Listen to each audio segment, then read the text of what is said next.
Welcome to the best apps of June 2020. I know I'm a bit late to the party. The world right now isn't doing much better, so without further ado, let's get started.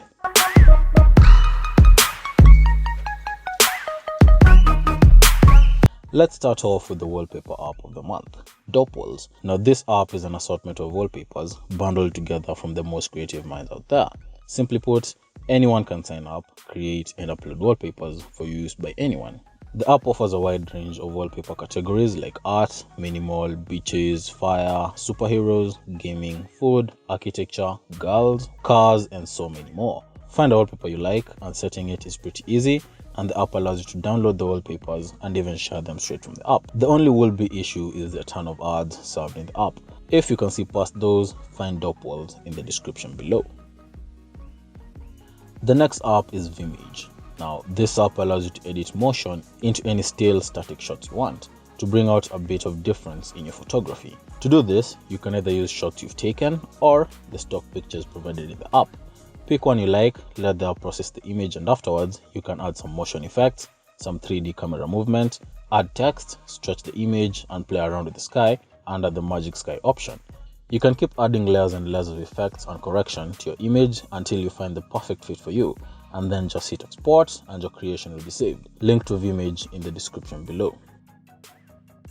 So we've all been here. You go over to a friend's just to hang out, get there, and you don't know what movies or shows to watch, and everything you pick just straight up sucks. Well, I relate. Here's an app I personally use to decide which movies to watch.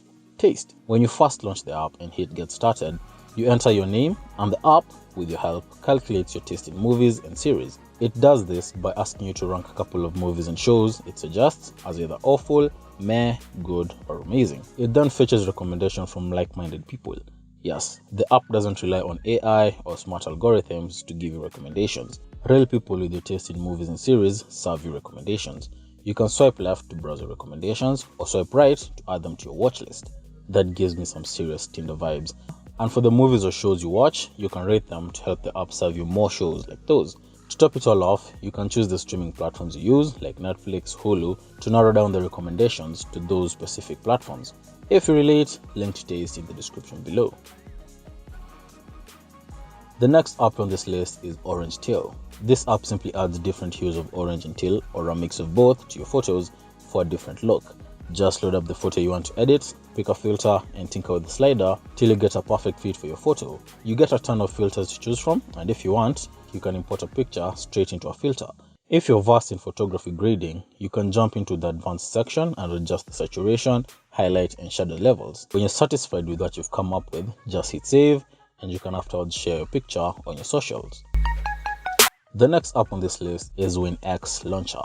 Now, if you know me from my previous app videos, I've never really been a fan of Android launchers, and thus I don't feature much of them in my app videos. I prefer keeping things stock Android, but this particular launcher caught my eye and it's stock.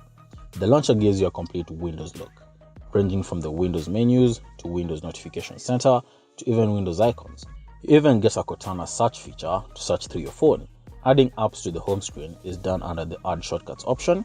You can even pin your favorite apps, make calls, open a browser, and access your contacts from the taskbar.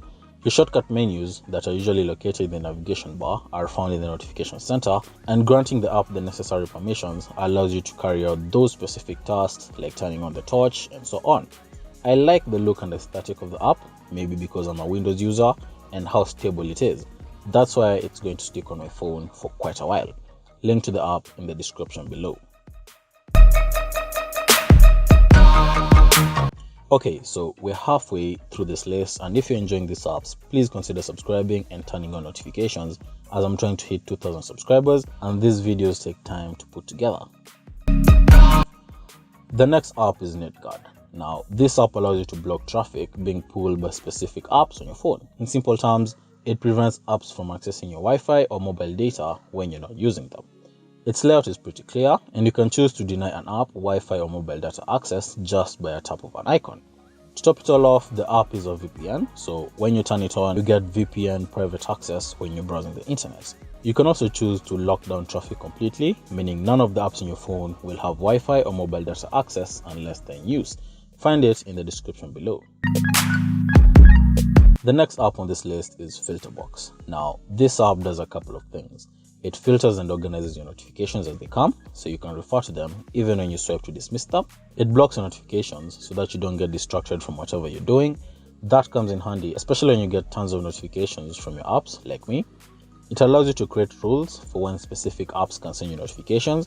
Example, if you want to create a rule for your social media apps to only send notifications from 6 p.m. to 9 p.m., just create a new rule, add the apps and stipulate the time, and you're good to go. Filterbox also shows you which apps send you the most notifications in a descending and a pie chart manner, which is visually appealing. You also get to see which notifications are currently ongoing on your phone and how many notifications you get from specific apps each day. Example, Twitter sent you 200 notifications on Monday, another 500 on Tuesday, another 1000 on Thursday, and so forth. Since the notifications are bundled together according to apps that sent them, you can search for a specific app and all the notifications from that app are listed. You can also open the apps that send those notifications directly from the app to interact with the notifications further. Take your time with it and you'll realize there's no limit to what the app can do. Next app is for you guys that struggle sticking to a hydration routine or getting your 6 to 8 glasses of water a day for whatever reason, any reason. In fact, some people I've met just don't like water. Pretty interesting, but that's beside the point.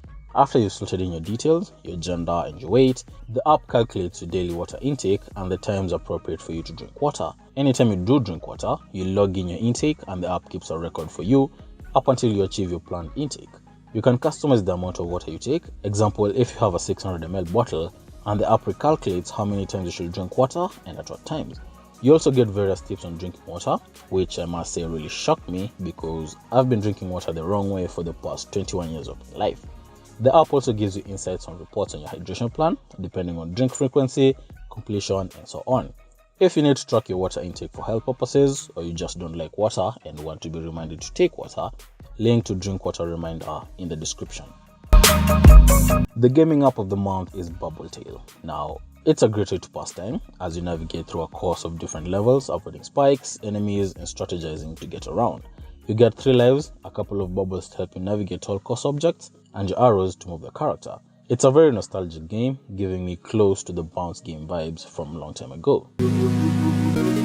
Final up on the list is Storybit. Now, this app allows you to customize your Instagram stories fast before you post them on your story.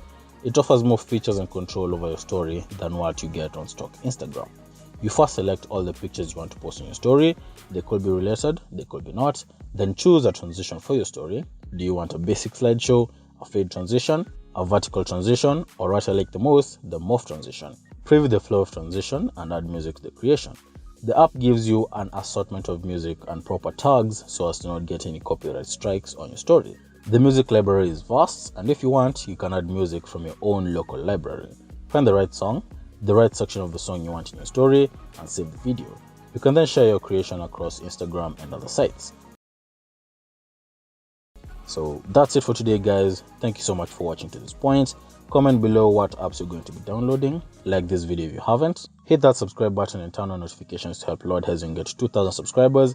That's been it. Let me see you in the next one.